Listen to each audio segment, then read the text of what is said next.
just so I have something I can send you afterwards. I'm Uh, not very fluent in all the because you were saying about posting it on YouTube or whatever, and I just never mess with any of that. So I was like, I got these Twitch VODs. yeah, it's fair. I mean, it works.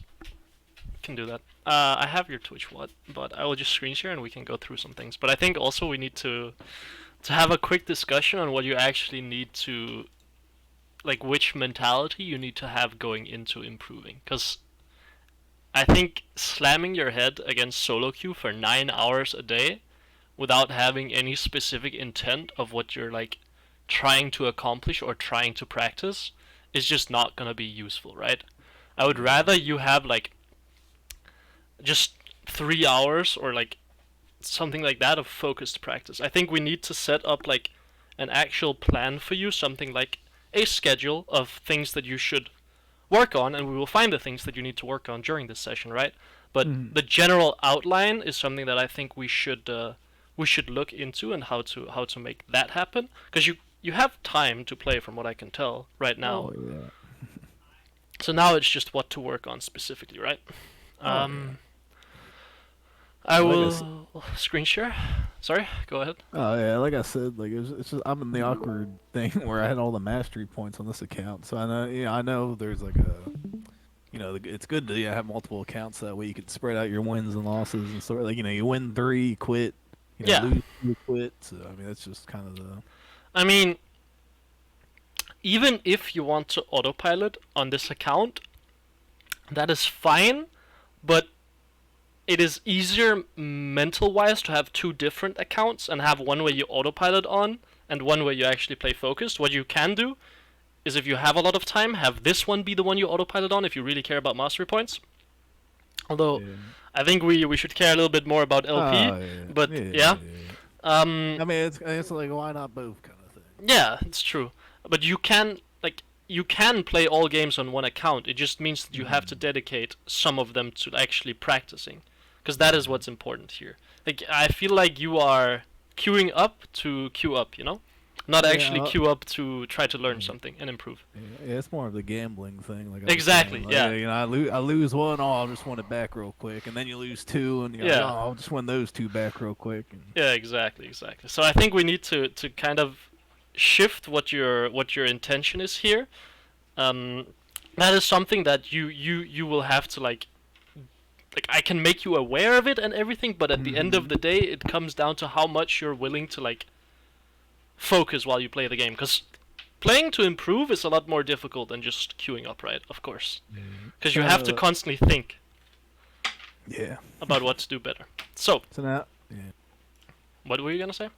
So I mean, I'm just saying, take it from the other coaching sessions, like I said, like I did one with legit, if you know Mm-hmm. him, and I did one with that Moriarty guy, and I think I did one more. But it's a lot of the concepts they say, because I'm in the environment, studying YouTube and like that shock guy. Like I Yeah. know the terms of what's being said and kind of like what's going on, but like in game, it's kind of one of Yes. those things. Like even if even in the moment's different than looking back like a VOD review, but like kind of Exactly. applying and like seeing results kind of thing is the thing I'm lacking because Okay. like So we will write this down. I will take notes and I will send these notes to you afterwards. So what we should focus on is how to actually implement. If this is how I spell it, I have no fucking idea. Concepts. You can do it afterwards. If you want to redo it or like redo the notes or something, you can do that. I will just write like a general outline. So how to actually implement concepts. So um, have a specific idea of something you want to improve during this game. So when you queue up, you have a specific idea of something you're looking out for. Pay like have a majority of your focus be on this concept. So it can depend on which lane you're playing. It can depend on the game. It can depend on whatever, right? But let's say you're laning against, I don't know, a Syndra, something like that, right? I don't know which lane matchups you struggle with or anything like that, but let's say you're playing against a Syndra or something like that. What you would try to really pay attention to is probably your spacing. It would be a lot of mechanics. How are you placing your mouse? How tight do you have your mouse? Do you track the enemy cooldowns? These sorts of things. The more like mechanical aspects, but still they're conscious, right? We're being conscious of them, because then you can actually focus on improving them, right? A lot of people think you can't improve mechanics in League. You absolutely can. Oh yeah. You just have to be more conscious of it, right? Let's say you're laning against a Pantheon or a Sylas or something. Your focus should be on the wave. How can I prevent the wave from getting stuck? Pay super close attention to the wave, and then make sure that it never gets stuck, right? These sorts of things. So it will depend on the game, but you should have an idea of something you want to actually improve on when you head into the game. And it can, like I said, be game dependent. But it is very important that you have one specific thing that you're looking for, and focusing very, very hard on that thing. Because otherwise you're just gonna be like just queuing up and doing whatever you have been doing, right? Yeah. Now this might lead to you playing worse initially because you're focusing very hard on one thing, right? But eventually it will like build and you will be better. So it can be spacing, it can be range, it can be cooldown tracking, it can be wave management, it can be whatever during the laning phase, right? Yep. Okay, good. This is very, very important. If nothing else, this is probably the most important thing. What else? I think we will also just realize that you probably have quite a few bad habits. I would have to imagine. Just, you know, you have played a lot of games. You're viewing the game from the Ahri perspective, which is, again, something we have to recognize and try to become a little bit more aware of the general concepts in the game and not especially what Ahri is capable of doing. But yeah, let's queue up. Something you can also do, by the way, something that I would highly recommend, is you just go to YouTube and you look at like an Ahri player. So you, I think, what is the name of it? Domsom replays? Yeah, well, yeah, I used to be featured on those. Really? Yeah. Yeah. You just go to this. So here's the thing: when I watch these, or I'll watch the Ahri ones now and again. Oh, yeah, But I have to look for Ahri specific. I just feel like they pick the good games, like where things are going well and whatnot. So like I just find it hard to like learn from them because like I want to see like someone losing, like the 0-5 Ahri start, and then they come back and that kind of thing, like Yeah, I mean that will happen as well, right? This could be, this is Korea. But you would go to this and then you would look, right? Then you would look at the idea. What is he doing? How is he spacing? How is he playing laning phase? Why is he doing these things? You would ask yourself all of these questions if you're trying to find out how to play a specific lane or something like that, right? Or if you're trying to figure out how to deal with a matchup, if you're trying to figure out like why am I not succeeding on Ahri, you would try to look up a replay and you would say like look at what this guy's doing different. I mean, you looked at my replay and you should have noticed some differences, right? Then what I want you to do is I don't want you to just have those ideas in your head. I want you to be able to articulate them. So you go here and you open a notepad. You just go notepad, or Danish notice block as we say, and then you write down these ideas, you formulate them, right? And now these are the concepts you're focusing on next game. I don't just want to give you ideas of like what you can do or ideas, concepts that you need to implement to improve. I want to actually show you how to learn the game and have you be able to do this on your own. So you go in, you look at a replay, and then you write down. What did you notice about my gameplay that was different, for example? Let's take it there. So you started with Q. This was specifically because it was against Syndra. So why did he start Q? Let's go down this. Why did I start Q? So to match the range of her Q, to Yeah. give you some more. For me personally, I start W, and I can change depending on who I'm against. Yeah. But, W I start do is not bad. to dodge her Q. So I'll start level 1 W to move, be able to dodge her Q if she spams it at me instead of the wave. Okay, what is the problem with this stat? What does W stat give you? So we will analyze this very closely. W stat, what does that allow you to do? Allows you to dodge Q. Okay, good. What is the downside of W stat? Can't push the wave. Exactly. You can get shoved in. Is there any way to counter this? If there is, then W stat is good. If there is not, then W stat is probably not ideal. Right? Do you see what I mean? So that's only. Yeah. We're only talking about Syndra or Mage matchups. Yes, exactly. I mean, in this situation. Yes, exactly. But if it's a melee, Yeah, W stat is always better against mages. It's better against a lot of mages too. Just Syndra specifically, I don't like it. I don't like it against Orianna either. But against most other champions, I go W stat. Now here's the other thing is when I start Q or anyone starts Q, you're using more mana too, so it's Yes. double, almost double that of W. So that's something that when I see higher, like you or whoever I'm watching, they start Q, which I mean we used to start Q, but it's mana management too. I don't want to be dumping all. Yeah. I mean, you can probably play the lane in a manner where you can start W, and it's fine. You will not get crashed on wave 1, at least, which is fine. You can probably get away with it. It was my first time trying Q start. I did it because I played a bunch of 1v1s with someone, and Q start looked decent. If you can clip the enemy a lot. Yeah. Okay. That's the first one. Okay, cool. This is something, by the way, I want you to do with everything when you analyze replays. What is he doing different, and then figure out why is he doing this differently. Okay? So let's go further. What else did you notice? Did you write notes of it? If not, then... Oh no, I was just watching, but I mean, so one of the first things you did was as soon as you hit 6, you kind of attacked, or you went into the enemy jungle. You saw the Graves ganking top, Yeah. and then Graves was going back to go jungle, but you cut him off and then just straight up killed him. Yeah, exactly. So how do you think I did that? I think I have this game, by the way, on Outplayed. So I will actually launch it and we can look at it from my perspective. Because you will probably see a big difference. Yeah, I just watched it on spectate Yeah. or replay. So look. Here. What am I... Do you see this? Mm-hmm. What do you think I'm paying attention to here? The Graves gang top? Yeah, the minimap, right? This is what I'm looking at. I'm seeing that there's a play happening up here. I might even look at it while this is going on.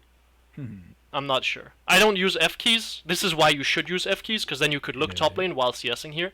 I'm a lazy piece of shit, so that's on me. I can't do it either. But look, I look at Graves, he's low HP. I keep looking at him. I look at top wave. So notice, before I even roam, I look at Graves, or while I'm roaming, before I even get there, I'm looking at the top wave and I'm looking at Graves. Because if top wave takes a while to push out, I can get up there, right? And I can kill someone. I can kill the Shen. Now the problem is top wave is not pushed out. I see the Graves here, I'm like, okay, I can kill him. But I'm proactively looking for a roam, and I'm looking at the map. And I'm looking at side lanes, immediately after I push. So now here's one of my biggest, I guess, concerns when I go to look for these plays. Is I usually, I usually try to give the benefit of the doubt. Like say, if I don't find Graves here, I just return to mid lane. Okay, yeah, because like say it was a ward there. Say there's just a random someone put a ward there. Like now you're you're wasting time trying to rotate for it. I mean, obviously you got the push, so you have that. Yeah, exactly. I would not go all the way up here. I would not. So while I will write this down as well. So let's go down this. I know I can give you insight into what my thought process is exactly, but I want you to be able to do this on your own, right? That's the intention of this. So let's think about my thought process here. What do you think I am thinking when I go for this roam? Why do you think this roam? Why do you think I go for this roam? I mean, you're just trying to get a lead, right? Exactly. Yeah. You got your mobility at 6, and I've pushed out.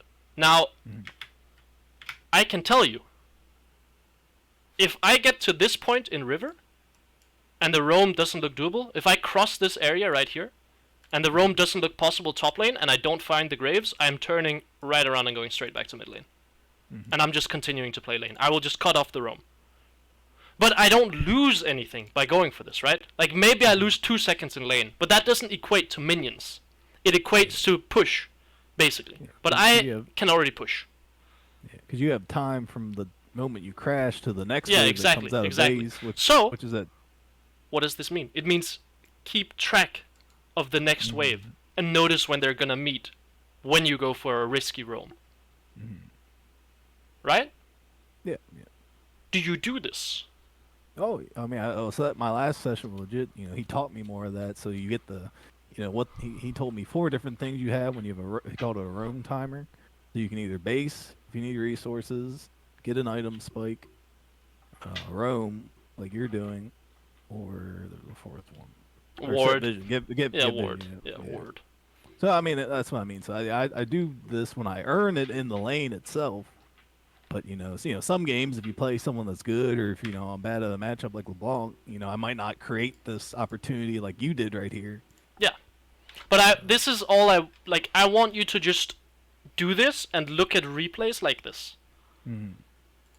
Write So notes of so replays and so also like I commented, like the Graves didn't ever gank you. It didn't even show up in your lane. So that's another thing is when I go into a game, then the Graves is ganking me level 2 or 3, and it's kind of I mean that's on me to track them to a certain extent, but I'm just it's yeah. I don't know. I Yeah, mean, it's you just can acknowledge that at the moment you're bad at hmm tracking junglers. That's fine. yeah. But it is a skill that you can learn as well. It is something. Yeah. It is one of these things, right? Have a majority of your like think of a specific concept and then try to focus on that. So Graves, for example, cannot just immediately be in my lane. He hmm has to farm. If he level 2 ganks me and that gank doesn't work, he's just behind now. If he clears one entire side and then crosses through mid lane, he is behind now. Like, he has to give up something. If I don't die to those ganks, and I'm very confident that I wouldn't die to a lot of them at least, if I get hmm Syndra stunned and then he shows up, yeah, I'm probably fucked, and I did a very bad job at dodging those Syndra stuns. But yeah. So I could have probably been ganked. Yeah, there were probably timers where I could die there. It wouldn't surprise me. But I want you to do this. In depth. Yeah, this is a very important step. So everything you see well, this is what we're gonna do with your replay, by the way. This is hmm what we're gonna do. And then we're gonna consider, is there anything you can do differently? But I want you to, again, get a general feel for how to analyze replays and what to do. Good charm, nice, good invade. Who are you playing against to play Corrupting Potion? Azir. Okay, that's fair then. Personally, by the way, what I like doing against Azir is... Why is my... that's annoying. I like running Spellbook with Resolve. Yeah, so I've seen Chovy. He's been playing the green tree or whatever it's called. Yeah, Resolve. Resolve, yeah. Yeah. I like it against Azir. I also personally take Teleport against him, because this is a lane that's really fucking hard. Yeah. This is a lane... I mean, you said I take Ignite all the time. I've been struggling because like I can't. So me personally, if it's not a good game and I don't have TP to get the side lanes and stuff, and then make it to the team fights, my CS is really lacking in those games. Yep, okay, this is something we need to be aware of as well then. Let's write this down. How to get... where to be during mid-game. This is a new concept we will talk about as well. We will talk about this later in the game, but this is something we will also try to focus on. Okay, cool, nice, good. This is something, by the way, these things as well, like where to be during mid-game, you could go and look at a replay or multiple replays and focus specifically on that point. And then do the exact thing that we've just done, but figure out why it is during the mid-game, right, instead of just laning phase. Why is he here at this point in the game? What factors is he considering, right? What is happening on the map, right? All of these things, right? Why is he in the side lane at this point? Why is he not in the side lane? Try to, again, go through all of the thought processes and write them down. This will help you so much, I promise you. This is what I did, because I stagnated in Season 6, so I hit Challenger, Season 4, then my second ever season, then I had a year break and I stagnated. And then I just went really fucking hard into analyzing a lot of replays. I watched a lot of Apto, and wrote a bunch of notes down, and then really focused on implementing those notes, and then I shot right back up to Challenger. But this is something that you really have to do. Like I told you, I also struggled in low master initially when I came here on this climb, and I tried figuring out what the fuck is wrong with my playstyle. What am I doing wrong? What do I need to change? What do I need to do better? What do I need to do differently? It's constantly like this search of like figuring out how the fuck I can do more in the game, right? That is the mentality I want you to have. And clearly we can see it works for me, right? And it can work for you as well, just as easily. But yeah, Ignite matchups, I don't take Ignite in. Orianna, Syndra, Azir, Victor. Just the pokey one. Yeah, exactly. Those are the ones I run Resolve against, usually as well. And take Corrupting Pot. But yeah. I don't know if you need it against LeBlanc. Resolve. I have not tried it. I haven't played against that many LeBlancs. I'm personally. I feel like I'm just mentally scarred just from. Oh. I played against one LeBlanc and got solo killed level 3, so you know. Yeah. I might not be the best one there. Oh wow. This is so cheesy. Yeah. Just keep So, walking. There's no reason to flash charm. It looks cool if you get the prediction mhm. down, but I don't so even my think you kill him. so my intent was, obviously it was to kill him, but either I'm going flash for flash, get the prediction charm, or it was a dud like that. So it's just it was all even at the end of the day. Okay, so Azir is here, right? Mhm. Twitch is here.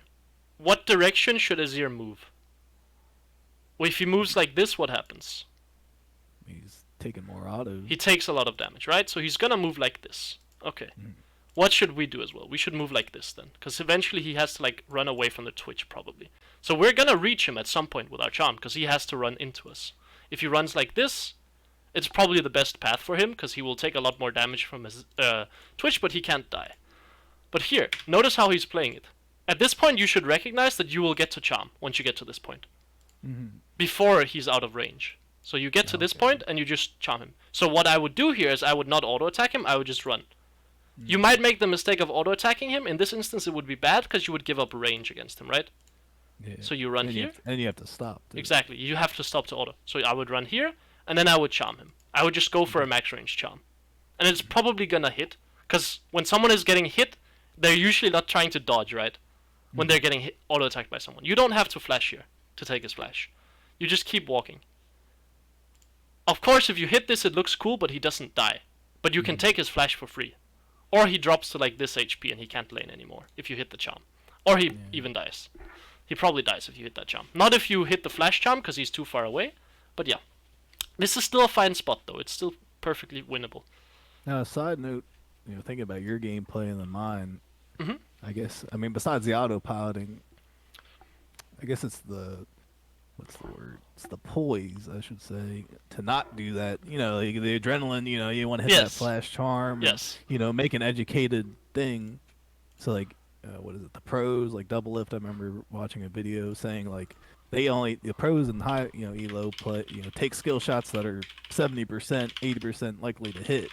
But me, being the solo queue warrior, that was like what a 20% chance Yes. maybe with the flash. Yes. He could have went left. He could have went right.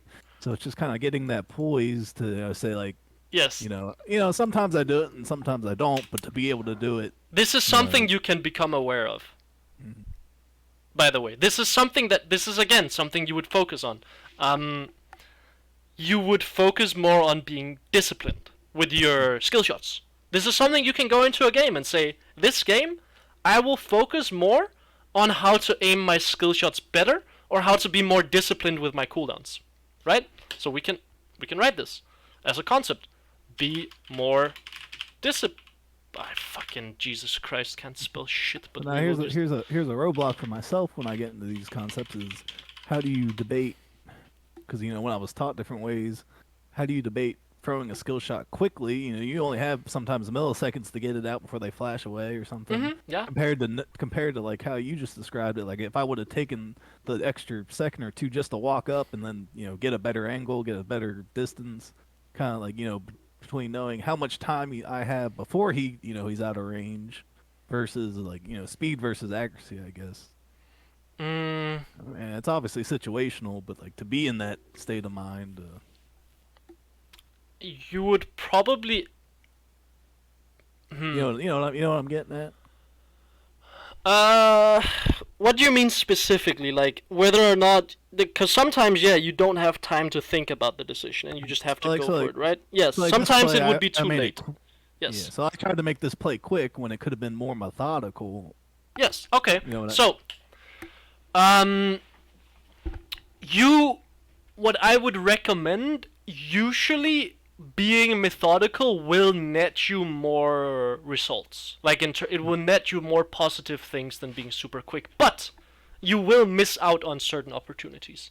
But it is something that you can work on to become more like accurate with your assessment, if that makes sense. You would go into replay and you would look at the play. You would do this again and you would be like, how am I supposed to play this more optimally? Is there a way that I can do this differently? Should I be more instant with it? And then you can recognize, okay, what conditions do I set myself to allow myself to do it instantly, right? Or where should I be more methodical? But you would look for conditions, right? You would say, okay, in this specific situation, if the enemy carry is isolated, I will flash on them. But you don't do it unless the specific conditions are met, right? So set yourself conditions for when you're going to go for a play, I suppose. Something like that, right? Otherwise, you're gonna be disciplined. Okay? So, so you have to prepare it beforehand in your head. That is what I want you to do. I want you to think about these things before they even happen. This is what matters. I need you to be conscious of this. So I need you to look for it. Yeah, go for it. This was an autopilot game because, I tell you the truth, I didn't even see the twitch coming until he was, beside his ear. Yeah, that will happen sometimes. Yeah. So that's what I mean. So like, I'm a really, unfortunately, I'm a reactive player. So the twitch, like, I could have seen on my mini map and been proactive, knowing, hey, I'm getting a gank level 1 cheese. And then maybe I could have spaced myself to not need the flash and do what you would have done. Yes.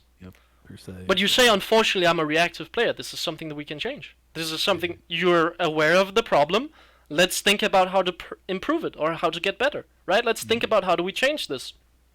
You stop autopiloting more. You force yourself to be more aware of what the fuck is going on in the game. And the way to do this is just by forcing yourself to think more. The way I do this personally is I ask myself a lot of questions during the game to prompt myself into thinking, right? I think we might have talked about this before, I'm not sure. But this is the way that I force myself to think. Now, in this specific instance, I don't know if it would have helped. I would have asked myself, do I reach him without flashing? Right? Can I flash for this? What do I do here? How should I play this? But it would not help with the twitch, because I would not ask myself, right? I would probably not look at the minimap level 1. I'm gonna be honest. I would just lane. Yeah. I mean, I guess just take the damage for having Yes. health advantage. Yes. I mean, and then also I know people. Ahri's a safe laner, they said. So I mean, I don't think she is sometimes. I mean, you can go for plays for sure. You can kill this guy level 6 if you land one good trade. Well, I just mean using my flash. At this early. Now I'm moving to ganks. You know what I mean? Oh yeah, who's the enemy jungle? Tech room. I mean, I don't think it's that detrimental in this lane specifically, because you're not gonna push anyway. Against something like a Silas, yeah, I would agree. It's terrible. I guess you gotta look with it for CC. I guess. Yeah. It's like an Elise or something. Yeah, yeah. I mean, but again, the problem I have with it is I don't think you're thinking about this. I think you would do this against a Silas as well. I think you would do this against an Elise jungle as well. In that instance, it's fucking terrible. Even if you kill this guy, you're dead 20 times in lane if you flash. If you ever fuck up your wave. Right? Like, we need to be more fucking conscious of our decisions and why we do things, right? Like, this is the thing that I want to really drill into your head. We need to be so much more conscious of what we're doing. Like, we need to be thinking about things. I don't want you to just autopilot reactively make plays. I want you to be conscious of why we're making these plays. I want you to at least think about it, start becoming aware of it. It's gonna take a lot of effort. Let's be clear about that. It's not going to be easy. It's not going to be queuing up for 9 games a day. It's going to be 3 games of concentrated, actually try to be fucking aware of what's going on. And it might not even net you more wins initially. But it will after a while. I can assure you that much. As long as you're thinking about things and forcing yourself to be conscious of these concepts or things that you're trying to accomplish in the lane, you will just get better. And then you will just win more. And you will just climb. But it is going to be a slow climb. It's gonna take a while. Yes, absolutely. Okay. I have a play here in mind that I want you to look for, and I want you to tell me if you can see it. What I would try to do here. There's a very specific idea in mind of what I would try to do here. Zoning them off of experience? No, not necessarily. But let's take a look at this freeze frame, right? What is Azir's next play?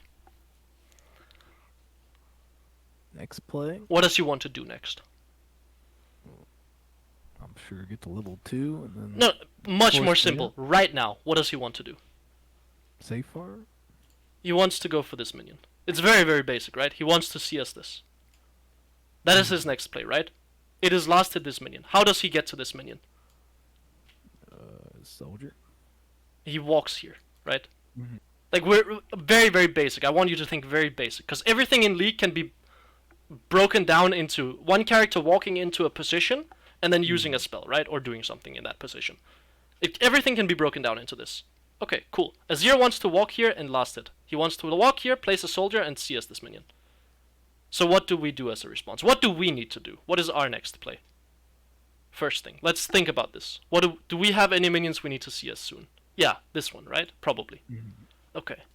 Where can we stand if Azir stands here, where we can get this minion and also try to punish Azir? Does here work? I mean, there's a minion in the way, so... Good. So no, doesn't work. Okay. So we have to go up to block or avoid this minion, right? So I would probably look to stand here or here. Both of these spots are fine, I think. Both are fine, and you can find a charm on the Azir. And you will charm auto-attack him, and then you will kite back and get this minion.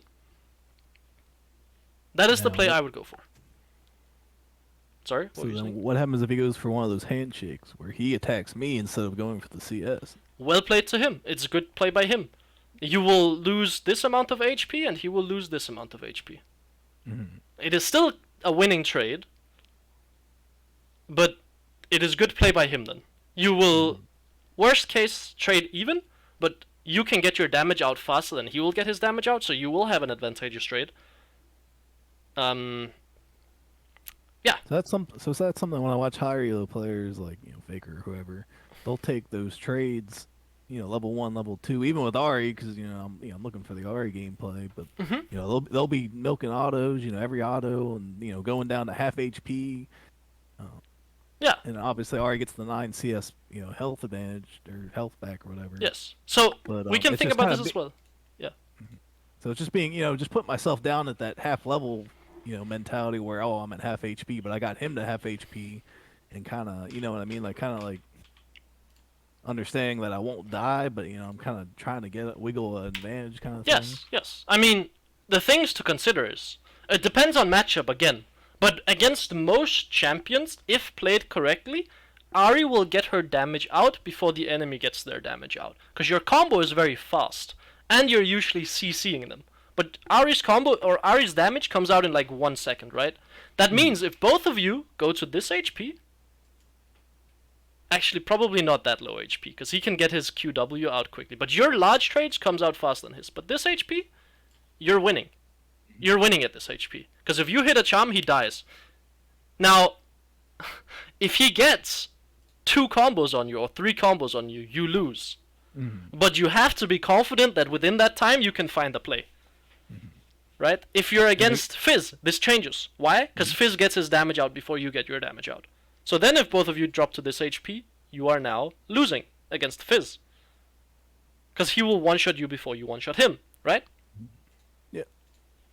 This is something, again, you should think about when you're playing your matchup. Actually, what I will write down... And again on the note that... I drop myself to that low HP. It's kind of like, do I want to take that HP hit in case the jungler, wants to gank, I guess. Yeah, but you have no flash now, so probably not, right? Yeah. But Hecarim is not just gonna magically spawn in your lane at level 2. Hecarim's gank timer says around 230. 230 if he's 3 camping you. Most Hecarims will full clear. That means it's not gonna happen till around 3 minutes. 3 minutes to 3:15. So I mean, those timers, and I know so here's the thing. I know roughly of those timers, but what I do, because I played so many games, I kind of play from experience, kind of thing, from just knowing that, like, where the Hecarim will be ganking from if I do get ganked from prior games. So that's not that's the conscientious part that I don't have is, okay. You look at the timer and say, oh, 230 could be ganked. I just kind of like have the feeling like, oh, maybe I'm about, I have the itch that, there's a gank coming kind of thing. And then I react to, oh, crap, he's in Do you know the beautiful thing you can do? You go right here and then you just plop a ward. And now you have the entire left-hand side where you're safe. So what you will do, what I want you to do now, okay, every game when we open, we look at side lanes. We look at the map. Right now, you look at the map. Who leashed? Nobody. So either bot lane didn't leash. Their leash? Oh, their leash. So either their bot lane didn't leash. So either Hecarim is solo starting on Wraiths or Wolves, or he's getting leashed topside. What does this mean? This means that either he will now do this into this, or sorry, this, probably into this, Mm-hmm. and then mid, or clear. Okay? So this means if he is gonna be mid, it's gonna be from, or if he's gonna be mid at 230, it is gonna be from topside, okay? That is what this means. So what I want you to do is every single fucking game, look at which lane leashes. Okay? You can do this before, when the game starts. So what you can do is, okay, if I see the enemy bot lane didn't leash, that must mean Hecarim started topside. What does this mean for the gank timer? I want you to just be able to do this on the first clear, okay? Second clear and the clears afterwards start becoming a lot more complicated. But Hecarim also has a lot of paths, right? Because what the other the other path he can go for is this, reset into this. But what this means is, okay, the first gank can come at 230. And it will come from topside. Cool. Now if I dodge that gank, the next gank will come when he's done with his bot side. Okay, cool. Now we know that. Now we can play lane accordingly. But this is like what to consider. But like, if you are lazy, you will just plop down a ward and you will say, I have one side I can now play towards. And that's that. Yeah. But this is what you can do. This is what you probably should do. Think about the enemy path. Yeah. Depending on the matchup, I do try to push and get a ward in Raptor camp just to have something sort of deal. But then there are some games where I'm lazy. This ward, like right over the wall here, unless you are very familiar with how jungler's path, this ward is so piss. Because all it does is it shows you when he's on Raptor camp. Like in pro play, yeah, this ward can actually be pretty good. Because then your jungler knows, oh, this guy did this exact camp and now he will be on this in 2 minutes. Cool, bro. We can be here. But in solo queue, I would value this ward so much more. Because it just gives me a side where I'm completely safe. Because if you ward this and the camp is dead, and you do not know Hecarim's path properly, or you do not know how to track jungle properly, this will mean nothing to you. That's what I mean. Sometimes I'll ward and the camp's just gone and it's useless. And you don't know what that means. Because you don't know which path he's taking. Now, there are two solutions to this. Either one, you go for the laziest solution, and you just go for this ward instead. Or two, you learn, or you think about, before the game starts, what path is he likely to do. Right? Yeah. So, okay, we recognize. Before the game starts,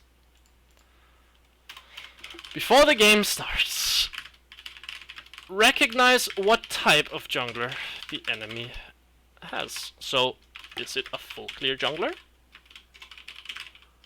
Is it a 3 camp gank jungler? What type of jungler is it? It's a full clear jungler, probably. When can they there's gank there's invading junglers too then, right? Yeah, there are. Rengar, Yeah. Kha'Zix, so. Yeah, exactly. You think about this. But invading junglers, they matter. They matter because they will influence how you play your waves. This is a higher level concept. That's what Legit tried to teach me. Like he was like, why do you push the wave, or why do you throw Qs out to get like, the first 3 waves to get to like, then he'll position himself where he'll be in the bush towards Raptors and then help with the invade that he knows is coming, kind of thing, to pre-position himself. Yes, this is a higher level concept as well. Yeah. The concept we have as well is crashing 4th wave to be ready for scuttle fight. These are higher level concepts that you don't need to hit challenger, but are useful to gain an advantage. Yes, and it shows that you're conscious of what is going on in the game. You will be considered a better player if you do this. You will be a better player if you do this. But they are not like super necessary. But like it shows that you're being conscious of the decisions you're making, and it shows that you're conscious of why you're doing something. Like again, the main fucking thing of this session is not these points here. The main point is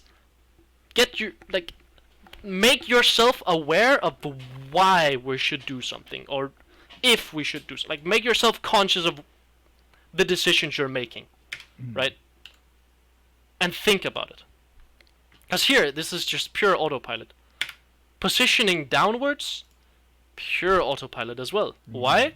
Because this like the charm is impossible to hit now, right? If we position towards the minions. Yeah, now you're aware of it, you go to the opposite side, but you can take an even more aggressive stance here. Why can you be more aggressive? Because his soldiers are on cooldown, so you could stand even further up here. What does this do? This means Azir has to step back. This means he's losing space now. Why is this important? Because now he is here for when you have to last hit this minion instead of here. That means he cannot punish you on this minion. Take space. Space is a resource.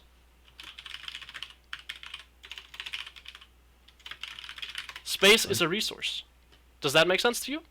Yeah. So I guess I'm just a second or two late because like Yes. you were describing because I did it because You did do it. I did it. Yes. But I did it late. You did it like late. Like you said, like every second counts, especially in the beginning. This is why you have to think about this before. You have to be conscious. You have to think about it before you do it, right? You have to have this plan in mind before you can execute it, right? Maybe you realize it late, but that means you started thinking about it late, probably. But you should also recognize, what did Azir just do? He just used 2 Ws. What does that mean? That means he has no Ws left. That means we can walk up. That means he should be forced back. That means we now have an advantage in the lane. You didn't recognize this. This means you were not looking at Azir's cooldowns. This means you're not tracking cooldowns. This means that this is a concept that you can focus on next time you play. So, track enemy laners' cooldowns and punish accordingly. Because obviously, if it's like Vladimir uses E or something, obviously, probably not punishable, right? Fizz uses W, probably not punishable. Orianna using E, again, probably not punishable. But Syndra using Q, definitely punishable. Vlad using Q, definitely punishable. But cooldowns have different importance in the lane, right? Different spells have different importance. So if you see a key spell being used, punish that. Track enemy laners key. Yeah, so I track the big ones like Z or W and Syndra E. Why is my space now delete? Excuse me. Huh? Cool. That's cool, I guess. What the fuck? That's weird. Laners key cooldown and punish accordingly. Yeah. Yeah. Track the important ones, but Azir W, very important. Azir W, important level 1. Azir Q is important after level 1. But you're clearly not tracking it here. Because if you were tracking it... Okay, so there are two like things here. Either you are tracking it, and you're not punishing it, you're not thinking about the follow-up, or you're not tracking it so you can't even think about the follow-up. There are two solutions. 1, start fucking tracking it. 2, start tracking it, and think about, how can I punish the enemy's cooldowns? Can I punish it? Ask yourself this question. So this would be what you would do. You would see Azir use this, and then you would ask yourself, can I punish this? Like, in your mind, you ask yourself, can I punish this W cooldown? If the answer is yes, or how can I punish it? You walk up, and you try to execute that plan. If the answer is no, and you don't think you can, well then this is fine, right? But I can tell you right now, you are not conscious of this, you are not thinking this, you have not been down this thought process. You just haven't. Because if you had, you would arrive at the conclusion that standing here is good. And sometimes you will be wrong. Sometimes you will say, no, I cannot punish this, and you will stand back here, and I am fine with that. All that matters to me is that you think about it, right? Like I said, most important part of this session is get you to think about these things instead of just autopiloting, right? Yeah. Okay. Well, we have spent like 45 minutes talking about level 1, so... I mean, you gotta start to start. Exactly. It all starts at the beginning. Exactly. But I also want to cover some more important things, or like some more mid-game stuff. Yeah. Here, again, can look to walk up. How would I approach this? I would walk down, like this. Why? Because maybe I can find an angle on Azir, and I will force him to walk up. Now, if he walks up, well played to him, good job. But if he walks up, what does that mean? If we're here, and he's here. That is junglers probably on that side. No. Don't think about junglers. We will not think about. We're just thinking about lane. Just from laning. Yeah, it means more distance when we have to last hit this minion. It means we're safer on this minion. It means, again, he gets pushed further away from where we are. Again, space is a resource. He will be late to punish us now. Unless he's good. If he's good, GG, So well played to him. I guess you. I mean, I guess I like the mindset I should have is that they want to see us as much as I want to see us. I guess. Yes, So absolutely. I guess Okay. because so I guess that's where I'm getting messed up because like, I know to capitalize when they're when they're locked into an auto animation trying to get a CS. Yes, but the problem is But- if you're not looking for it beforehand, right? Mhm. If you're not ready for him to do this, you will be late on everything. And that is what is happening. Like, you have to recognize that he wants to go for this minion. Like, you have to be ready for this earlier. Like, you probably have to start getting ready for it about here. You have to start being ready. You have to say, I will last at this minion, and then what does Azir have to do? He has to go this. So obviously different champs like Fizz has his W and Yes, Yeah, Fizz is that'd be annoying. Fizz is annoying. Why is Fizz annoying? Because the threshold he can last hit minions at is so fucking high. It's the same with Akshan. yeah. You So have that's much that's less my timers. Yes. That's where some of my judgment lacks because I don't. Obviously being a one trick, I don't know how fast or when they can last hit their minions, and then to be in position for it. Sometimes that's a little lacking. You know what I mean. So like Yeah. trying to think what their game plan is to get Well, it that sounds like minion. you're aware of it because you told me that Fizz W can be different, right? It can be hard to Yeah. punish. Yeah, so it sounds like yeah, you're so I- perfectly aware of it. So I mean, I guess it's just getting the spacing down, the timing to where I capitalize on a punishment. Yeah, yeah. I mean, some champions, you just can't, right? Akshan. Yeah. No, you just can't. Because if Akshan, like, he can last hit a minion from fucking, like, half HP, basically. It's like, okay, yeah, I will not have our timer. Because if I walk in and try to punish that, he can hit me before he even, like, has to last hit the minion, right? Like, he can last hit that minion anytime he wants. So the timer is gonna be, like, fucking impossible to find against him. So yeah, Akshan, no, it's really hard. Fizz, really hard as well. Because he can, again, auto W from, like, half HP. So it's really fucking hard to punish that. That's what I mean. Yeah, that's. Yeah, you're right against those champions. Yeah, absolutely. But Azir can't do the same thing. Right? Most champions can't do the same thing. Yeah. But those champions, yeah, you will not find windows early. You just won't. It just won't happen. No, just sucks, right? Like, that's how it goes. Yeah, absolutely. But here, the Azir is griefing. If he's competent player, he would stand up here already. He would never even walk down here. This is giving you an opening. Again, you can also step here. Why can you step here? Because it's barely out of his range. So something else. This would be another thing we would look for. Think about the enemy ranges on spells. Be more aware of it. Be more conscious of it. These are, by the way, all concepts that tie into this idea, right? Of something specific you want to have in mind that you're trying to improve during the game. All of these could be something that you decide to focus on during one game. Like, you would only focus on one thing, right? So it could be more aware of what the enemy laner wants to do in terms of CSing, in terms of how they want to play, in terms of their cooldowns, all this stuff, right? All of these are things you can pick and decide to get better at and be conscious of during games. And they So, are like- things you should pick, sorry. Yeah. So like, I mean, I just feel like where I'm spacing right now. You're saying it's wrong, but in my head, I just feel like I could be queued at a moment, kind of like. You can't be queued while Azir is here. If you're here and he's here, or sorry, if you're here and he is here, you cannot be queued. If he steps in, yeah, he can queue you, but you can also charm him. So it's hard for him to step in. So he will have to walk like this. And yes, if you're standing here and he walks like this, you will now step back. Yeah, that's fair. Yeah. So, something else. This is like why you have to be conscious of this, because if you step here and he steps in, you have to be ready to charm him. Like, you have to have a plan in mind of why you're standing somewhere as well. Because if you just step up and he walks in and he cues you and you don't charm him, yeah, this is terrible play then. It's awful. Like, you have to have an idea in mind of why you're standing somewhere. So I guess the big takeaway is every movement can't be wasted. Like every. There has to position be an I idea with it. Yes. Because Like- like me, I'm just jumping, fiddling around in the back of the back Exactly. of the behind. Yes. Yes. You're absolutely, like, yes. This is what I want you to think about.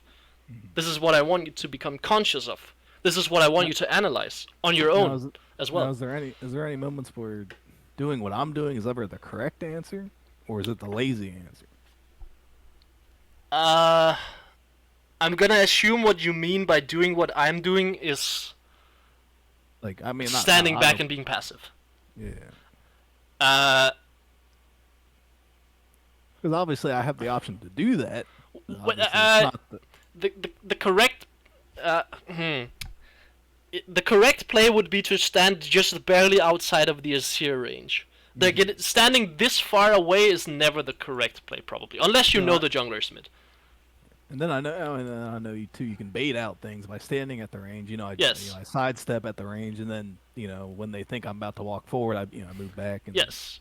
Yes. bait cooldowns. I guess it's But called. stand this far back is rarely ever correct, unless their range is this. Like if Azir's standing here, yeah, could argue that that's good. But then you would probably look to stand up here instead, right? Or something like that, or walk into him, or something like that. Actually, if he's already standing here, walking into him is a bit hard, because he will outrange you. He will Q auto you, and then he will walk back. But notice he's not standing here, so you can get to this position, and this cuts off his opportunity to stand here. But I would say standing back here is very often the lazy answer. So I mean, I guess I go for a wide range of elos, like I was saying, because because I play so much. And Yeah, we played against each other. Yeah. That's what I mean. So like now I'm going from playing a diamond one to low master to a challenger. So I go through a lot of different skill levels. So like I played grandmaster Azir players, and they're zoning me off left and right. Yes. So it's just Yeah. kinda Oh, like, yeah. If he's no. Let's be clear. If he's standing here, this is better position. You cannot be standing here if he's already here. You just can't. Because as soon as you would walk in, he would fuck you up and then just step back, right? Yeah, so I guess react to what the player that I'm against in that game is doing. Yes, exactly. Like, what is this guy doing as well? Like, what Like, can he he could do be from here? Yeah, like he could be a diamond one or challenger, and I have to respect whatever or do whatever. You look at what the champion does. Yeah. You look at what this guy does. Like, I told you, right? Like, yesterday, let's just look at this. I played a game of Ahri, and I played against this guy. Now, I felt like this guy was playing like a fucking diamond player. I thought he was fucking terrible. I know him. I thought he was completely awful. I was solo killing him as Ahri versus Orianna. If I look at this guy and I'm like, holy shit, dude, it's 60% win rate, 1.1k LP challenger player, 350 games already. Oh my god, I'm not going to be able to find anything as he's just going to be playing so well. I would probably not be able to find this. But the mentality I have is, I will look at what this champion does. I do not care about the player. I could be playing it. When I say that, when I go up against like Faker or Showmaker or these guys, yeah, I will be honest, it's a little bit different. But I remember LS saying like when you become challenger, you don't care who your opponent is. Yes. Like it doesn't matter. You could be anyone. Exactly. And Like you just look at what the champion does. Yeah. Like these, I can tell you, I make so many mistakes when I play. Every challenger player does. We're not special. Oh yeah. We can be punished just as easily. If you just know what to do. Yeah. When I talk to other challengers, they talk about the low challengers, like, oh yeah, they suck. And Yeah, I'm exactly. just Like they're all I'm punished. just We're like, all exploitable. Yeah. And we're all playing the same game. Yeah, exactly. Same keyboard, same mouse. Exactly. This champion, just because it's Faker on it, doesn't mean that it can, like, all of a sudden teleport on top of you and one-tap you, right? Good charm. Nice. Good combo. Now let's see, do you follow up correctly? Because there's a very specific... maybe it doesn't matter that much. Yeah, hit the wave. Hit the wave is good. I'm trying to thin the wave. Yeah, exactly. But it's too big. You can't. But this boils down to how you played lane earlier. You gave up too much control and didn't hit the wave enough, and you didn't try to contest enough. So now we're getting punished for that. Because now we will see us under tower against Azir, and I can assure you we will lose half of our HP to this. He's a 0-1 trick too, so I assumed he knew what he was doing. But I mean, Yeah, but you would never assume that someone knows what they're doing. Okay, so... Okay, let's break this down. Whenever you get into a spot like this during the lane, I want you to break it down. So why did we end up in this spot? What happened? Let's reverse engineer it, yeah? What happened here? Why did we lose so much HP? Because I have to focus on CSing under tower. You have to last it under tower. Okay. We have a big wave under tower that we have to last it. Yep. Okay.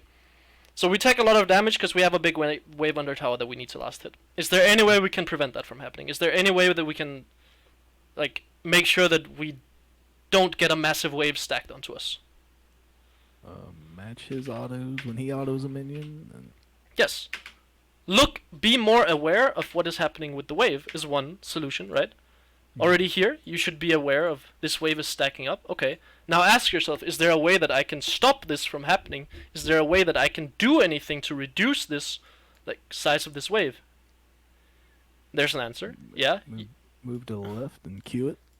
You don't have Q yet. We're level 2. Oh. But you move to the left, and then you auto. Mm-hmm. Yes, that would be the solution. Now, sometimes you can't. Yeah. Right? Sometimes you can't. That's fine. But again, what have I been saying the entire session? The point I want you to do is just think about it. Because there will be a lot of games where, yes, you can. In this game, for example, yes, you can. You can walk up and hit this. And now if you hit this, that means the wave will be less stacked. That means Azir will have a harder time crashing. That means you will have less time when you have to see us under tower. That means Azir can deal less damage to you. The entire lane changes. This mistake shows itself in like 30 seconds to a minute. It doesn't immediately show itself. That is why when you end up in bad spots in lane, I want you to find out why you ended up in that bad spot, and then I want you to, again, write it down. Take note of it. Figure out, is there a way to solve it? Is there a way to fix this? And then write that down as a concept to be more aware of in the next games you're going into. Right? Like I said, I want you to be able to do this on your own. That is the goal. Yeah. Do you have something to say? No. Okay. Now, fortunately, we have a jungler that just decides to bail us out in the lane.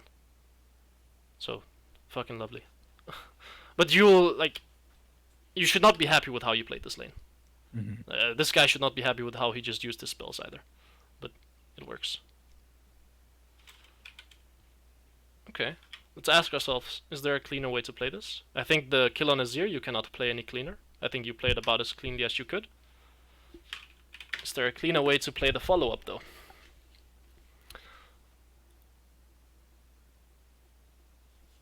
You like following him? No, this play on Azir is fine. But as soon as you see Hecarim, you probably have to step back. Because you're clicking inwards here, instead of moving back. But maybe it's because you're late to seeing Hecarim. Do you move back as soon? Yeah, you do. I didn't. And then you click down. Yeah, there's a cleaner way to play it, for sure. But, maybe you're just... Well, you kind of E'd behind, so that's why I didn't... Yeah, I didn't want to be grouped up with the vibe. Yeah, no. Stepping down afterwards is the correct decision. The problem is the mistake comes, like... Yeah, I didn't see him when he popped up. Here, right? The mistake already comes here. This is when you should instantly be moving back. But if you're not seeing him, it's hard, right? I didn't see him. Yeah, it's just hard. Because if you click back initially, yeah, you probably live that. Yeah, you definitely live that, and then Vi lives it as well. Instant tab out, huh? Oh yeah, well, I mean, it's a story. But Instant mom stream. click on this. Wait, what? Instant click on enemy nexus. Okay. No, I don't do. I'm not the toxic one. No, that's not what I meant. Apto does the same thing actually. It's funny. Yeah. Okay. I want you to, whenever you're in base, think about how you're gonna play it when you come back into lane. I do not want you to tab out. You can look at chat if you're streaming, right? And you're trying to be provide content. But this is again why I said it will make you play worse initially if you are trying to be on stream, right? Yeah. But whenever you are in base, I really, really need you to look at lane and already start thinking about how you're gonna play it when you come back, and have a plan in mind. Because you have like 30 seconds to form a plan while you're running back into lane. To have ideas in mind of something you want to do. To have conditions set for, if this happens, I'm gonna do this. How do I want to play the wave, right? If the wave builds up like this, if a seer plays like this, I'm gonna respond in this manner. This is something you can already become conscious of. So then when it happens in the lane, you will be able to immediately have a response to it. Instead of having to try to react to it on the fly, right? So here you would already recognize, well, wave is in a bit of an awkward spot. What can I do? Well, I can try to crash it. Okay, how can I play against the seer? Well, I still have winning again in shorter trades, but I'm gonna have to somehow get this wave in. If a seer starts hitting the wave, that would actually be good for me. So maybe I want to step into the wave and make him hit the wave so that it doesn't get into an awkward position. That could be an answer. Yeah, that could be a play. These are all things you should be considering, right? Mm-hmm. How can I open a trade? Okay, I miss my charm. Makes it a little bit tough, right? Yeah.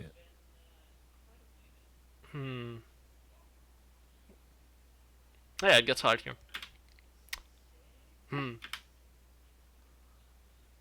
But now it's better again because he decided to hit the wave. If he didn't hit the wave, it would be a lot harder. But yeah, the lane just kind of starts fucking sucking now, doesn't it? Yeah. It starts getting really hard. Yeah, I mean, I don't know how much you can really do about this at this point. I mean, it's just the matchup too, and this. Yeah, yeah. I mean, at this point you could just say there's probably nothing I can do in this specific instance. Which, that's tough. That's real tough. So, yeah, the W was acting weird there, so. It's a good play.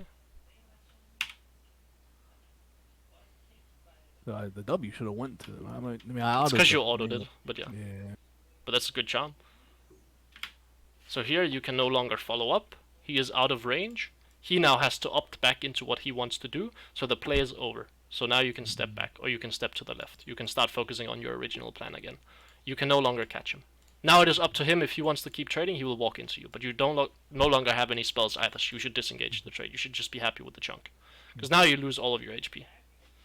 Right? Yeah, that was the adrenaline. But I hit that charm under tower, and Yeah, but you have to recognize when is the play over. Again, conditions you set for yourself. Once the enemy is out of my range, or once I no longer have cooldowns, I will disengage the trade. Like these, if statements, and I will respond with, like, you will set up a response, right? Again, all conditions you have to set up for yourself, right? Oh, here you could have actually killed him. That's funny. Yeah, I kind of missed it. Didn't know if it was warded right, but you could definitely kill him here. You just recognize that he's low HP here, so I can step here and charm him over the wall, and he's probably dead. Yeah, he's very likely dead. If you walk like this, right, and you just charm him. If it's warded, you're dead. Well, not even. So again, conditions. Trade with a vibe. Right, if you step here, how do we respond? What can Azir do? What are the scenarios? You step here, as it is not warded. You charm Azir, and you kill him. Yeah? Yeah. You step here, it is warded. How can Azir respond? He could leave. He go can back. walk like this. He can walk like this. He can also go for an aggressive play. He can look to W over the wall and then Q.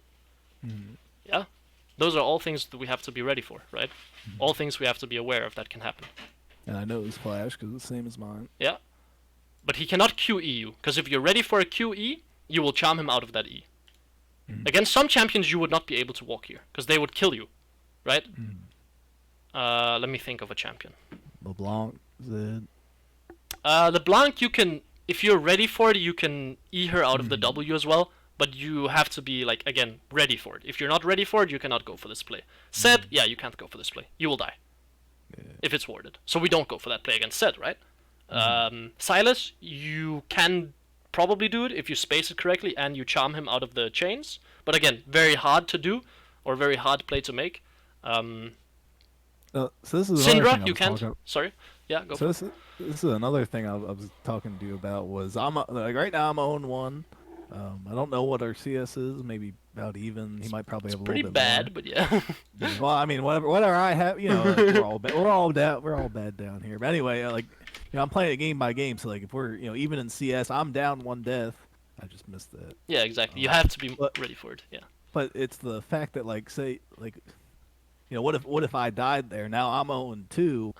It's kind of like, what's the risk reward of going for that play to get myself back in the game, or risking dying and being 0-2 and even more screwed than what I was? I mean, I can tell you what I'm thinking in that spot is not how do I get myself back into the game. I'm trying to. What I'm thinking is, can I make this? Like, can I do this? Can I make this play? I don't care if I'm 0-10. If I think I can kill the guy, I will kill the guy. I will try to kill the guy, and you will be wrong sometimes, and you will die, and you will have games you go 0-10. I'm sure I do as well. Fucking 1 and 4, 2 and 4.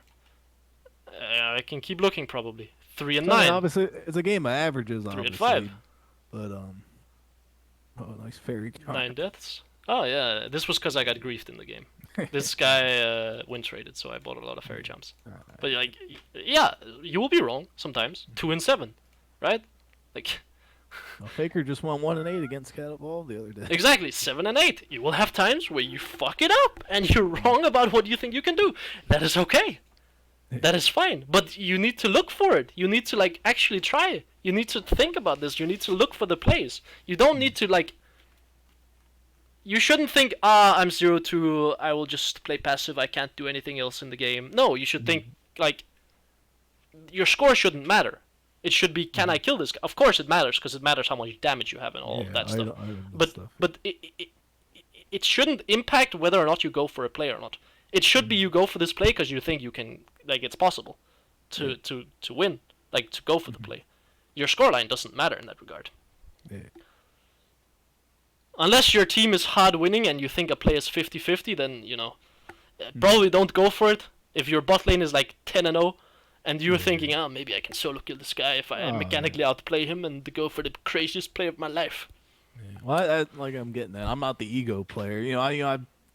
I guess I'm confident enough in my skill, but like I don't, I just gotta play. I play the game that I'm in. If I have a 10-0 bot lane, I'm not going for the highlight reel. Yeah, exactly. But if the play needs to be made, no, it's also if your bot lane is 10 and 0 and you think you can solo kill the enemy laner and you think that there's a good chance, like it's not reliant on you outplaying, then you should still go for it. Yeah. I think. Here, I would already be looking at my top laner. I would already be thinking, can I roam? You have time right after you kill this wave. You have time right here. Look top. To just look. You don't have to go for the play, but you will look. If Cyan is full HP, then we keep laning. Right? But there's a world where you drop this wave and run top. Now, not this world, probably. But you need to look for it, right? Because there's a game where you drop this wave and you run top lane. There's a triple stacked wave. You're playing like Fiora versus Irelia top lane. You run top, you kill that Irelia, she loses 3 waves, and you win the game on the spot. You drop a wave mid lane. Yes. When you say drop wave, do you mean you give it? So you're missing. You might miss one wave in exchange for a kill potential. Not just a kill and denying the enemy 3 waves. So, yes, you will lose 1 wave. You will fall behind in lane. Absolutely you will. So that's where my thinking gets, I guess, lower, or not lower, but lower level thinking is I'm trying to optimize everything. I want to get this next wave that's coming in and then go roam. I know. But, yes, the conditions that have to be met for you to go for this roam are very high. Roams have different conditions, right? Depending on what you will lose. Because if this is a 50-50 roam, you're not gonna fucking go up there. There's no world, right? That's what I try to do because the consistency of farming and getting turret plating sometimes is 100%. I'm going to get the CS, Yes. But I want you to be aware. If there's an 80% chance that this roam will work and it will fuck the enemy top laner, you go for it. Okay. You definitely go for it. Even if it means missing 1 wave. Yes, but if it's like a 50% chance and you have to drop a wave for it, you don't go for it. Or if it's like a Maokai top. Yes, if this is like fucking Ornn versus Sion, you don't go for it either. Yeah. If it's like even Pantheon versus Sion, I probably wouldn't go for it. But if it's like a carry matchup top lane, a matchup that matters, Riven, for sure you're happy to drop a wave to get your laner ahead. Because you're like, the way to think about it is, yes, you will lose a lane mid lane or a wave mid lane, but the enemy top laner is gonna lose 3. Yeah. Right? I guess it's just that's the part I'm not playing for everyone. I'm playing for myself, I guess, and that's not. Yeah, Ahri again does not carry. She doesn't. No, she carries games by getting her teammates ahead. Yeah. That is how she carries games. If you want to carry and play super selfish, you play Vladimir, you play Syndra, you play Orianna, you play these sorts of champions, right? Ahri as a champion gets her teammates ahead, but again, if the roam is not good, you don't go for it, right? Yeah. You only go for it if you think the roam is good. Otherwise, you didn't know we don't drop waves, even though we're playing Ahri. Absolutely not. But you will see this happen a lot in pro games, where more supportive mid laners will drop waves and just run bot lane. And they will just deny the enemy bot lane 3 waves, for losing 1 wave mid lane, and then they will TP back or run back mid lane, and they will be like, I'm smiling. My lane doesn't matter, bot lane is the only lane that matters. So yeah, I'm happy denying the enemy AD carry 3 waves.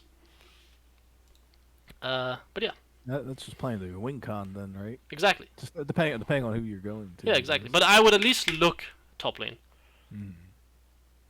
Even if you're not going to go for the roam. It's good habit to have, and I want you to consider it. Yeah, good. Azir played that kind of weird, but you were not ready for his response. Oh no, this is... You could kill the Hecarim here for sure. Yeah, I kind of. We realized. Okay, so Yeah. you're misjudging a lot of things here. That's fine. Again, this is one of these instances where you have to think, okay, I want to walk here and I want to one-shot the wave. What can Azir do in response? He can space into me, he can space backwards, he has choices. If he spaces into me, what am I going to do? I'm actually not going to one-shot the wave, I'm just going to charm the Azir instead and then aim for the wave, right? But again, this would be where you have to consider what the enemy champion wants to do. Because if you look at this, we can clearly see in review now, right? That the best play is not what you do here. It is walk up, good. But now consider what will Azir do. If he walks in, we charm his ass. If he walks back, we push the wave. Right? He stepped in. What does that mean? That means now we charm him and we trade. And then we leave afterwards. We charm him, we walk here, we one-shot the wave, and then we space downwards. But you, again, you're not thinking about any of this, because you're not responding properly to how Azir plays. Nor are you looking at the map. But in that spot, it's hard to look at the map. But here, yeah, you could have definitely killed the Hecarim. You probably still can. Your electrocute is up, right? Or is it on cooldown? Oh, it's on cooldown from hitting Azir. I mean, if you instantly ult, then you kill him, but... Yeah, I kind of... I mean, once again, I missed the engagement. Yeah, it's hard. That's why I ulted away. Yeah, it's hard. Like, I don't blame you too much for this.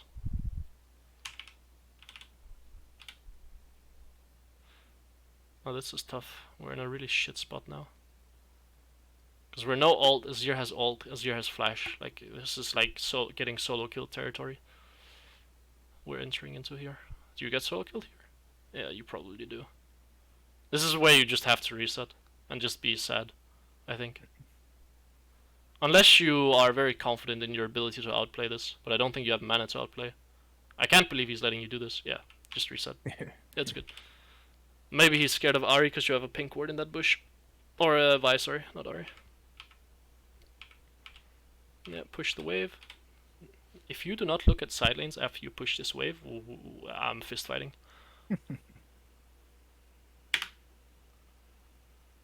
Huh? Look. I don't see any champions in bot lane, but if this wave is stacked, we will run down here. Now, besides panning, like, because obviously I lose the quickness of the F keys and stuff. Yeah, but you will see I pan my camera. When you look at the mini map, can you judge from no. No. I can't see Sion's HP. I can't see how many minions are here. No, you can't. But you look at the minimap and then you initially are like, okay, is this roam possible? Because bot lane right now, I look at the minimap, no, it's not possible. Okay, then I would look top lane. Because this Sion is very far up. If he's low HP, I can run this way and I can kill him. But no, bot lane doesn't look doable right now. Surely not. Yeah. But even so, by the way, I would still probably go Fog. Against ranged champions, hitting plates, very, very unlikely. You have no ult if Hecarim comes mid lane. Azir has ult. You're dead.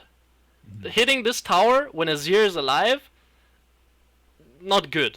Just terrible. Against the melee champions, or if you have ult, I mean, even if you have ult, no, I would not do this. Against melee champions, yes.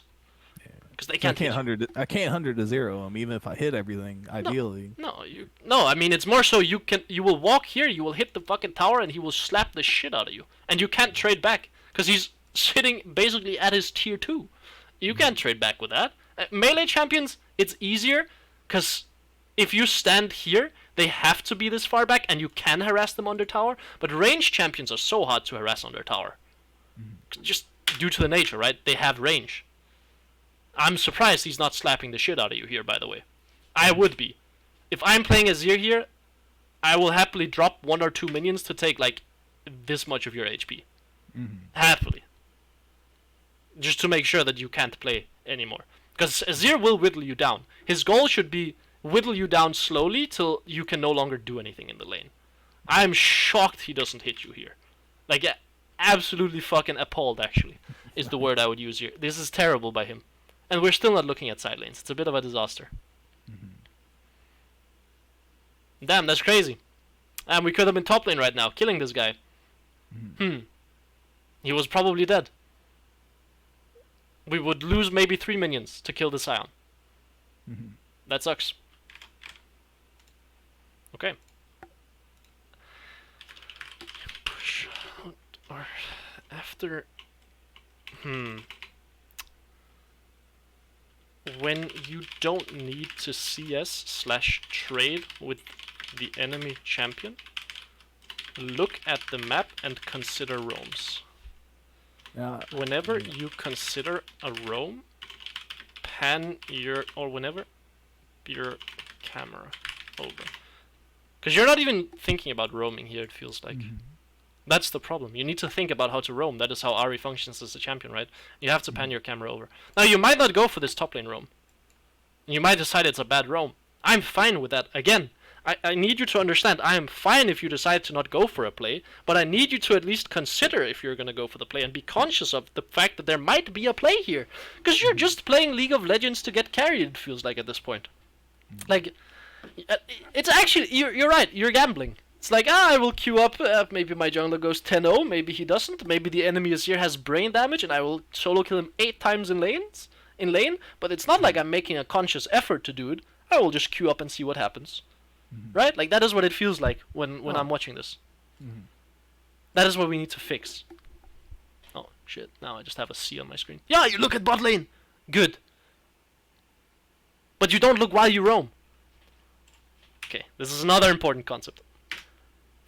Variables always change in League of Legends, right? So if you look bot lane here, this will always change what is going on here, right?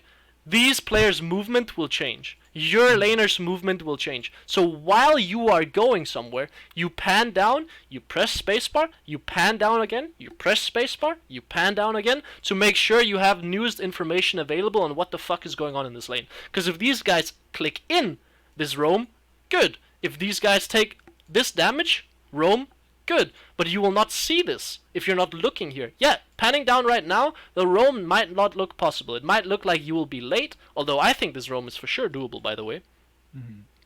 But I want you to look now. Look again. You had your camera down there, and then you didn't click, and you turned around to go back mid lane. Why? Because the waves are meeting, right? This could be the correct decision. Yeah, it could be. But you don't know. You don't, like, if these guys, like, depending on how everything is looking down here on this specific instance, this roam can be doable or it cannot be doable.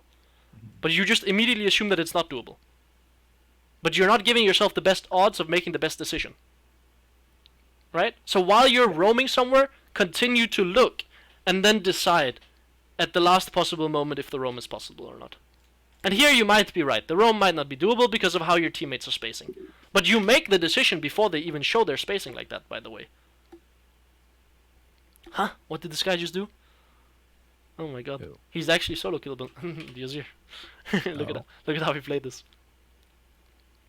Oh, rep. I forgot to queue. Shit.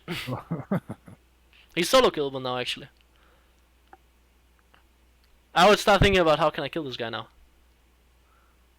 I mean, he might know, but... Now, when you say that, you mean like under tower diveable with No, Ignite? no, he's not. I would start thinking about how can I kill this guy. So, if he's here, he's dead. I have everything up. If he's here, he's not dead. Right? Well, even if he's there, you can combo out and Here? flash, right? Here, if I can get into range, he dies.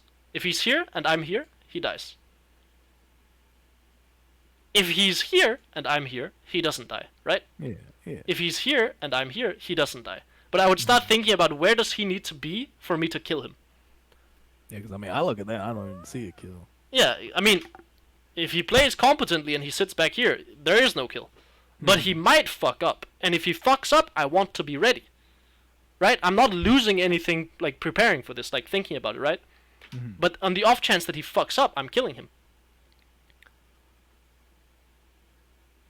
Yeah. No roam looks possible. So I don't mind your decision here. Like, just by judging at the map, no roam looks possible, because we don't want to run top lane while we're doing Drake. So I don't mind the decision. I'm assuming that's the thought process you have as well. I would hope so. No?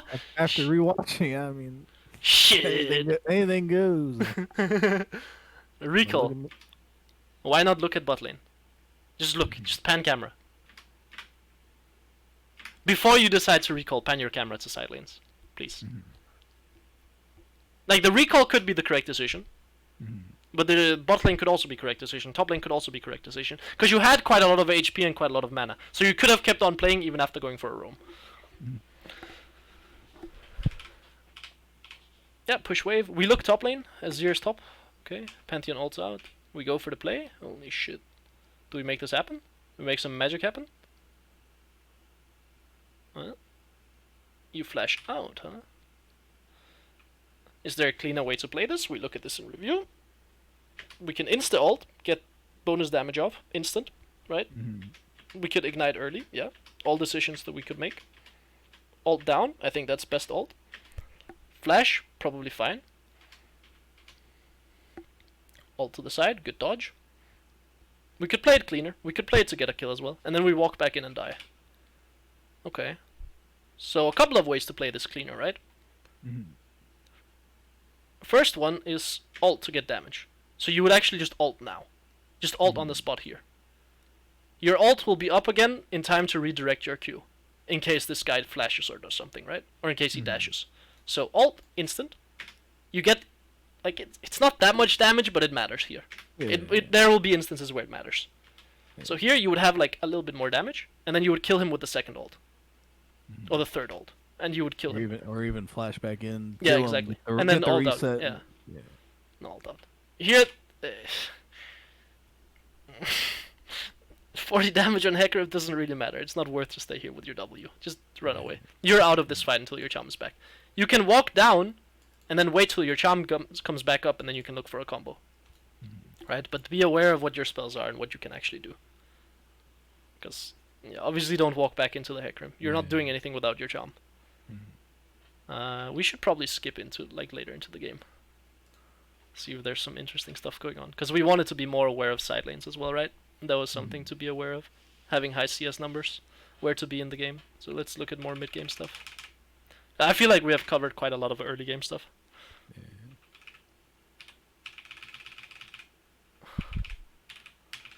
Okay, tower drops. We run bot lane. We don't run bot lane because Pantheon. We run top lane. Yeah, fine. I don't hate this play. We run top, we catch the wave. Cool. Now in this game state, the Hecarim ends up popping off. And I think I end up coming back with like 4 kills. So like I end up being, the highest on the team. So it's just kind of how to win these games where there's an 0-8 carry on the enemy team. Obviously I'm looking to shut them down, but like when I run into them and I die, kind of like that gank. It's like, how do I get myself back into the game? Yeah, you're not gonna beat the Hecarim 1v1. This will not happen. Ahri doesn't really beat a lot of junglers 1v1 unless they're already low HP. By the way, to answer your question, how do I come back? I don't kill the carries probably, or I don't kill the guy that's 8. It depends on who is 8-0. If the jungler is 8-0, I'm probably not killing him, depending on who the jungler is, right? I will probably just try to kill the enemy, like, get my team fed somehow. And if, like... Because, like, a lot of times in these games, for me at least, my 1 and 3 will turn into, like, 2 and 8, trying to make a play, trying to do something, but I'm just dying, to the Hecarim, thinking it's a good day. Maybe it's an assist here and there, maybe we get some kill, but I mean, it's just kind of how do I situate myself, because my CS is all right here. It's 150 at 18. Yeah. So I'm trying to focus on the consistent stuff, getting CS, getting constant gold. But it's just kind of where do I make where's the reflection point to make the comeback to lead the game? Swing it towards our side. Okay. Uh, a play that I like a lot on Ahri here is open through mid. So if you open like this, you drop maybe 2 or 3 minions at top wave, and then you try to look for the opportunity to catch the enemy bot lane. You will give 2 or 3 minions for this play, but the upside is you kill the enemy bot lane and you just win the game on the spot. Or you just kill the enemy bot lane, get this tower, and you come right back into the game. This is something that you should do if you're a little bit behind in the game or something like this, right? To try to actually make an impact in the game and not just AFK farm for 20 minutes and pray to God that you get carried. But opening through mid is something that I learned is very, very powerful on NA. When I say open mid, I don't mean just run down mid lane straight away. I mean run into one of these sides and then sit here and be there when the waves meet, basically. Yeah. Don't I be mean, there when the waves aren't meeting. Because I know once the bot towers go down, then we switch. Yeah, exactly. And then here, like, this is the strength of Ahri. When this switch happens, she has so many timers or so many angles where she can come over and kill the enemy bot lane when the waves meet like this. So here's the thing. I never, obviously I never do that because I usually, once the switch happens, I let them clash. Usually Yes. they end up dying. I mean, you will catch side lanes a lot as well, by the way. Yeah. But Well, you so should that's look the- for this. So that's the thing. When I take TP, I'll feel more comfortable about taking a side lane. I can show up when the fight breaks out. But I guess when I was using just ignite, I never looked for those mid lane plays. Yeah, this is a play you're you need to describing. look for more. This is a play that you absolutely need to look for more. It is because everyone on NA loves A-ramming, so you can usually and they're very bad at how to play. Like when they catch mid waves, your AD carries and bot lanes are very, very bad at doing that properly. So this is a play that works quite frequently, is what I found on NA. It's called the NA RAM. Yeah, NA-RAM. This is like a concept that I have found helped me a lot in games, is just realizing that people will get caught mid lane a lot. They will. Oh yeah. I mean, I see it, but I'm never a part. So of you it, can is be what I'm like saying. you can sweep, like you walk here, zoop, you sweep this area, and then you sit over this wall maybe, or you sit in this bush, and then you look for the play. And you will drop 2 or 3 minions for this. Yeah, absolutely. But I think in solo queue that is worth it, because it's probably like a 20 or 30% chance that you kill this guy, and just turn the entire That's game. where my mentality to not make these plays on my own is because I'm trying to get the CS and I'm trying to make the play so Yes. everything's good looking. Yes. but- I mean, it also depends on how they space, right? Depends on the champions as well. Depends on everything, right? Yeah. If it's an Ezreal, yeah, you're not gonna do that, right? You're probably not. Then you're like evaluating things differently, right? But you also have to evaluate it based on which champions you're playing against. After you shove this wave, I think I would again look for mid lane instead of standing here. First of all, because I can't really do anything against the Zir unless I go for the all-in, right? But good charm. But you don't have cooldowns, so now you have to run. Now you can look to space back in. A little bit too far away when you go for it, and you don't have charm. Like here, I would look for mid lane.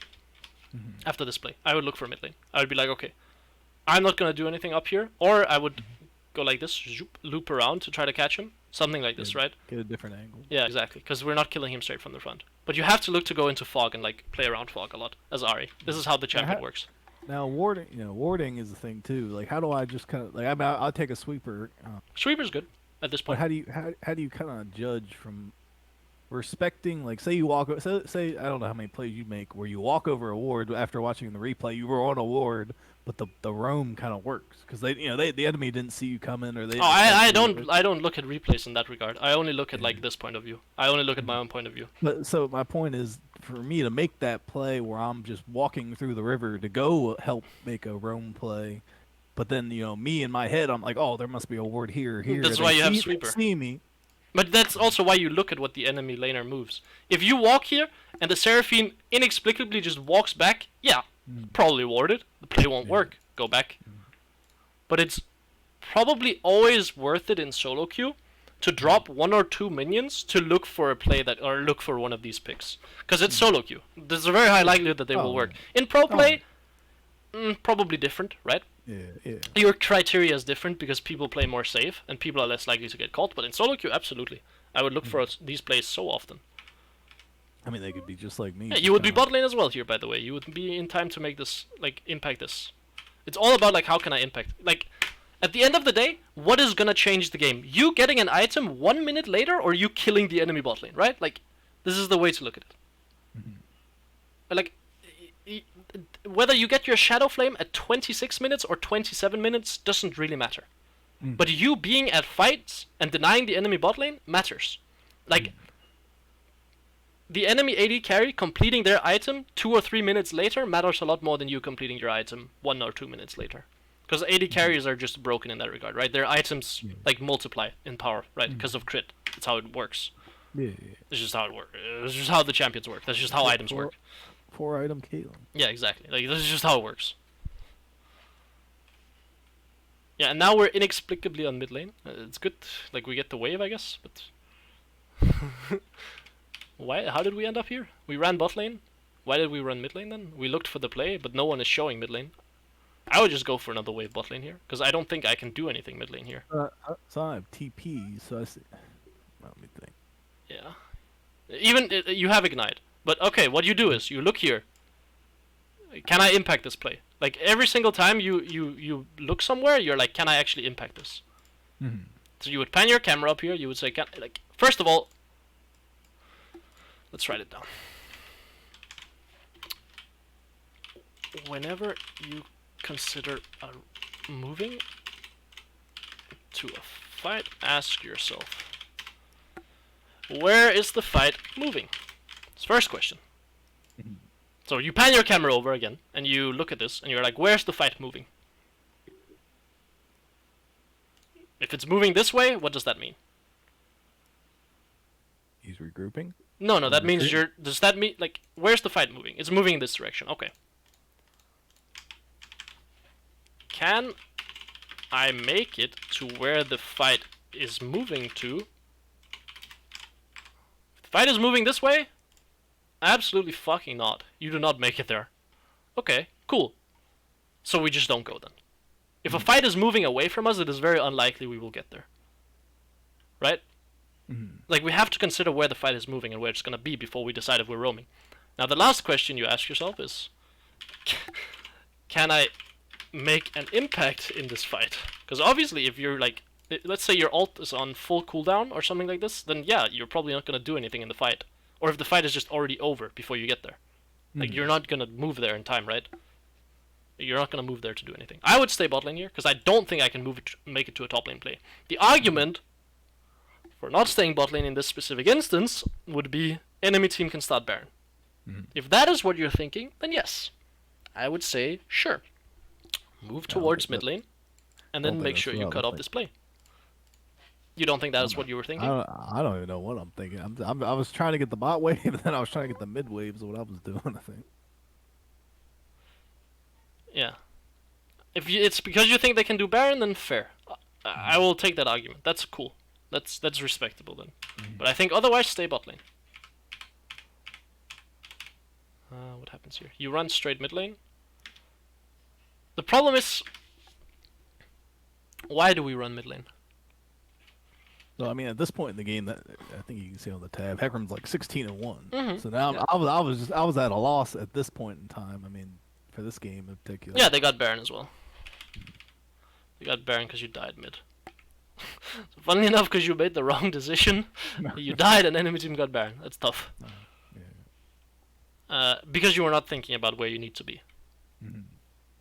Like, where do I need to be? Where can I make an impact? Are all questions you should ask yourself. Mm-hmm. So here, okay. If we go mid lane, what is the plan?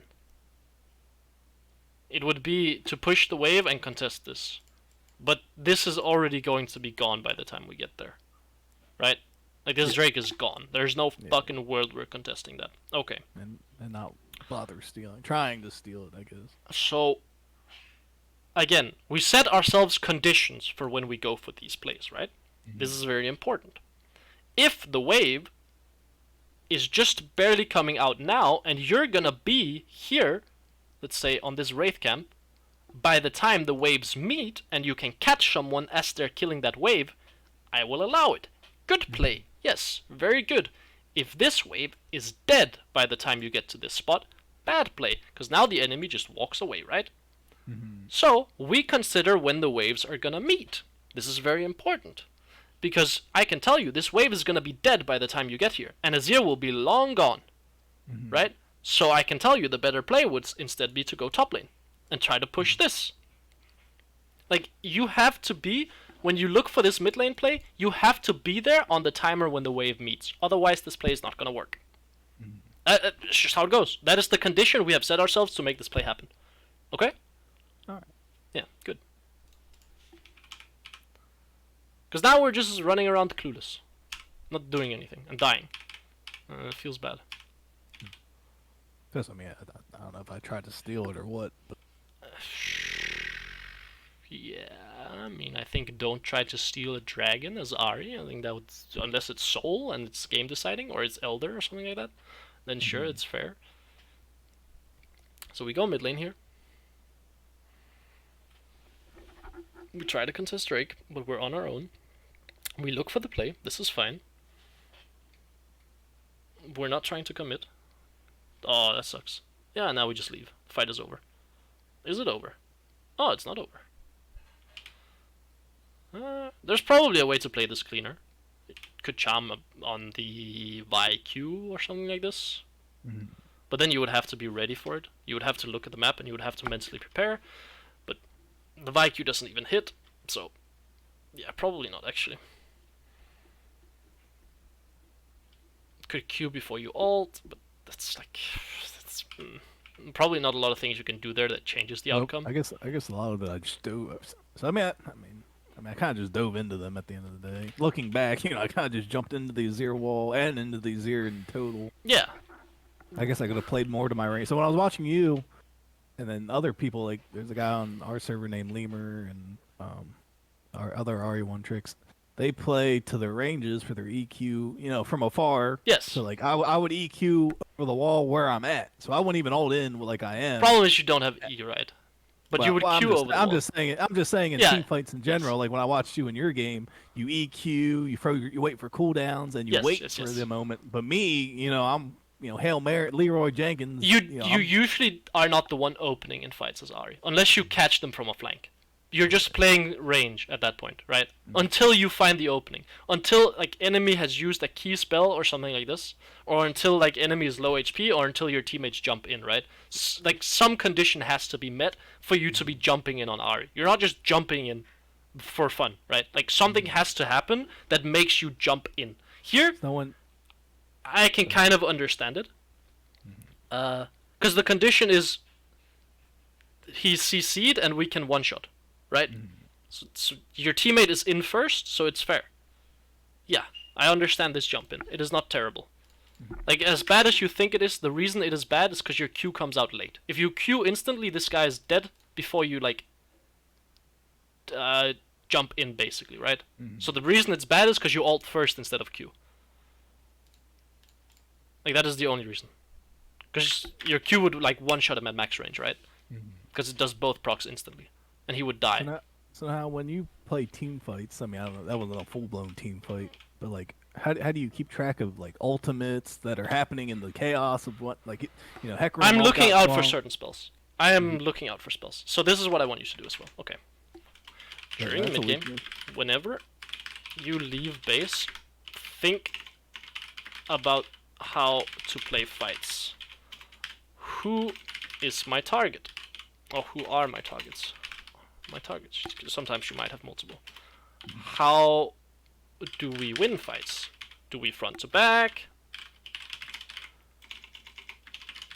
Do we flank? What do we do? Do we have to open? Do they have to open, right? It's these things, okay. What are the threats? What is preventing me from jumping in? Threats can be multiple things. Can be like assassins, CC, all of these things. CC, dashes, something like this. Okay. So now I know, like, if their enemy ADC is 20-0 or whatever, that's the primary target. Yes. And I saw a video once upon a time. It's like you assign an order.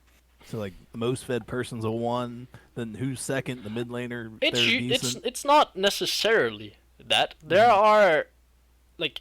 A person can, like, 3 item Aphelios is scary, like, even if he's 0 and 5, right?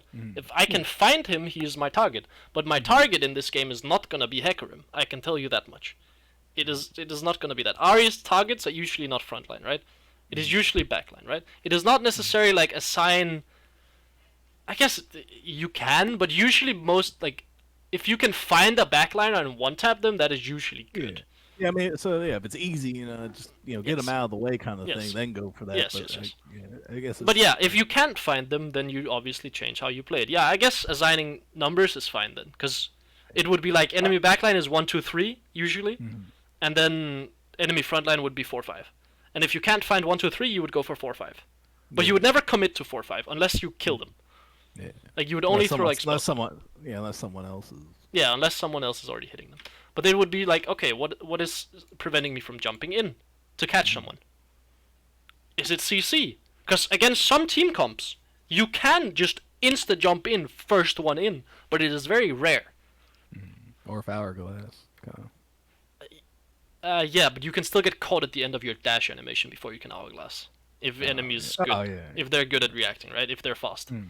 you can I still just meant if jump you into a have. hook. Yeah, Yeah. but okay, let's say enemy has like a Nautilus. Yeah, you're not gonna jump in first unless you can find an angle where the Nautilus can't hit you, right? You're not gonna jump in first then, because you will just die, right? So you wait for these spells, or you wait to find an angle where the enemy can no longer hit you, and usually this is by finding flanks. Usually the correct decision, or the correct answer to this is like flank. We fucking flank. Yeah, we do Yeah. flank. Oh yeah. Yeah. I usually go. That is usually the response. Yeah, we flank. Okay, game's over. Is there another one where we play fights? I mean, it is taking quite a while, right? But maybe we can look for something. Oh, there's plenty of games in there. I don't know. Maybe we can look for fights. Okay, we're out of that game quite quickly. How you like the posters? I saw this. got- You have so I many got- fucking. You have Gwen? got- What the fuck? Wait, what? You have Gwen here? Oh yeah. Why do we have Gwen?